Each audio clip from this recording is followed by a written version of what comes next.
ஏய் தம்பி. அக்கா. எங்க தம்பி வந்திருக்கான்? அந்த பைத்தியமா? அக்கா தள்ளுக்கா. மாமா. வாடா, எப்படி இருக்க? அங்க தனியா இருந்து தலை வலிச்சிச்சுங்க மாமா, அதான் அக்கா வீட்டுக்கு வந்துட்டேன். இதுக்கப்புறம் எனக்கு தானே தலைவலி.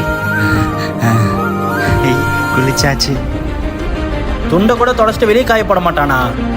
என்னம்மா மீன் குழம்புல மீனே இல்ல? என் தம்பிக்கு மீனா ரொம்ப பிடிக்கும், அதனால அவனே சாப்பிட்டான் போல. இந்தாங்க கேக்க. சீ, உன்னை பார்த்தா கேக் சாப்பிட ஆசையே போயிடும் போலவே. எத்தனை டைம் சொல்றேன் இந்த பைத்தியத்தை கூப்பிடாத என்ன? போதும் நிறுத்துங்க. ஒழுங்கா அவனை மறந்துரு. நீங்க என்ன பண்ணாலும் எனக்கு அவன் தான் வேணும். அக்கா அடிக்காதீங்க. அது மாமா அக்கா மேல பாசமா இருக்காரு, அவரே கட்டி வைங்க. அவர்தான் மாமா வேணும், எனக்கு அவர்தான் மாமா வேணும், எனக்கு அவர்தான் மாமா வேணும். சரி, இன்னைக்கு நம்ம ஒன்னா இருக்கிறதுக்கே அவனோட இன்னசென்ட் தாங்க காரணம். தம்பி சாரிடா, இந்தா சாப்பிடு.